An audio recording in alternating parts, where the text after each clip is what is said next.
Hello, all, and welcome to this mini train where we'll be talking about everyone's favorite workplace activity meetings. Meetings, yeah, love them. And we bring you now to this meeting, already in progress. Alright, I am sorry about that. IT is on the way. In the meantime, let's go ahead and get started. Yeah, why are we here again? Haslam Music is...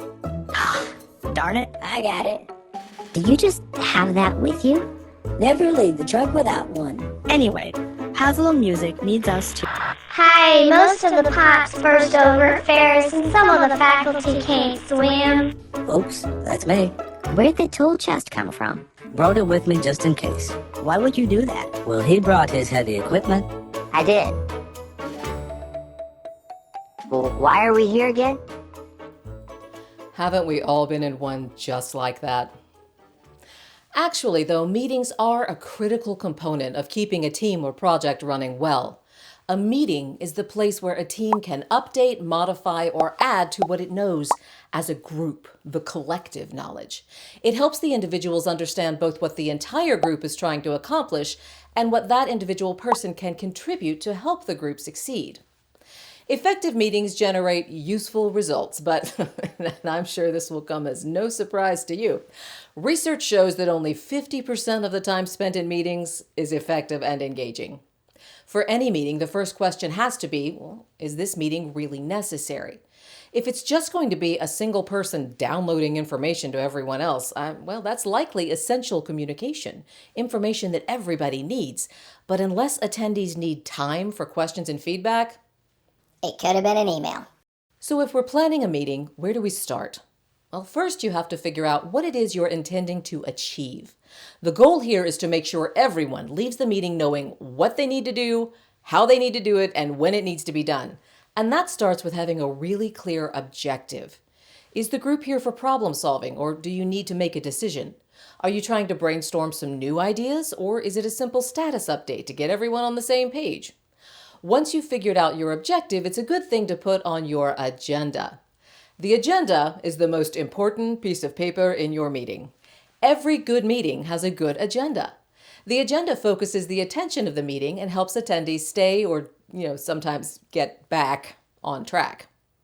The agenda shouldn't be overloaded. Be realistic about what you can actually accomplish in the given amount of time, but it should have enough detail that attendees understand what the goal is for each item. The most important or urgent decisions should be at the beginning of the meeting so that if you run out of time, you've at least dealt with the big things. You can mark items that are for information or for discussion or for decision. If the agenda is sent out before the meeting, it can give participants time to prepare or collect any research they may want to do, which ultimately can mean a more productive meeting and fewer follow-up meetings in the future. If you're the one running the meeting, then congratulations, you now have two jobs: dealing with the subject of the meeting and dealing with the people in the meeting. As the leader of this gathering, you have a responsibility to keep it all focused on the objective and make attendees feel you're using their time well. So, start the meeting on time, review the agenda, and make sure everyone understands the objective of the meeting. You might think about, politely, throwing down some ground rules right at the start. For example, requesting that only one conversation happens at a time.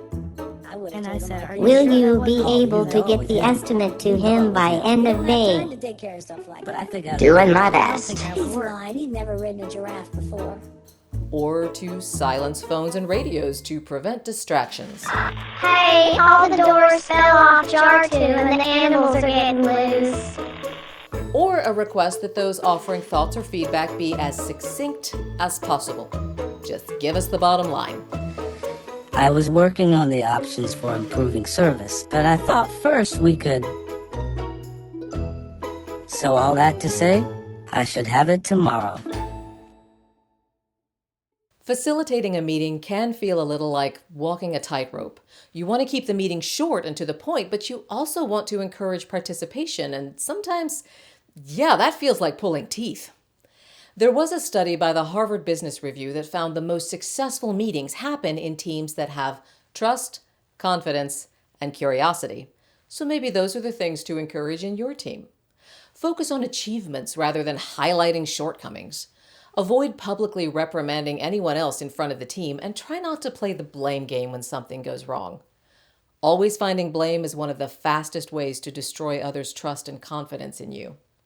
Instead, be curious and try to be solution-oriented instead of problem-oriented. Ask questions so people contribute and stay engaged, and encourage those who don't speak as much to offer their thoughts too. This, by the way, offers some variety in the meeting, so it's not just you droning on in a monotone. And if we can move the ancillary budget to the fourth quarter, we should notice an increased output of 43.87%, which can then be used to... Stop! You've killed them. You've killed them all to death. Not again! The hardest part of participation can be trying to control participation. Sometimes keeping the subject and discussion focused and moving means intervening on behaviors that can derail the meeting. All in favor? Wait, did you already vote? Meeting started 15 minutes ago, Ron. Thanks for showing up, man. Start the meeting on time, every time. People will learn. So any ideas on speeding up the workflow on this one? It's going to be critical to keep the timeline short. Hey, yeah, I'm in a meeting. Alex, we would really appreciate your time and attention on this topic. The sooner we can move forward, the sooner we'll be done, and you can respond to your other concerns. What if it blows up? What, like literally? Literally. Literally blows up. Literally. Would you be in this meeting right now if there were significant risk of it blowing up? Back to the workflow timeline. Time and attention are the most valuable things we have. Encourage participants to respect their peers by focusing on being there. Well, we should be able to. Hey, like I said earlier, no one is going to be able to fix that unless they've gone through the permit office and written to their Congress. If someone is dominating the conversation, interrupt, Bill, I'm sorry to interrupt. thank, I have noted your opinion on that from earlier, and thank you for sharing your thoughts. remind, But we do only have half an hour left, and I'd like to give Ron a chance to contribute before we move to the next item on the agenda. move on. Ron? The others in the meeting will thank you for it. Conflict. It's always possible in meetings, but it's not always a bad thing. If team members are respectfully sharing their differing opinions, it gives everyone a chance to see and think about alternate perspectives and diverse ideas. But if you can see individuals or the group getting stressed or worried, that's when it may be time to redirect or refocus the discussion. And don't be afraid to use a parking lot.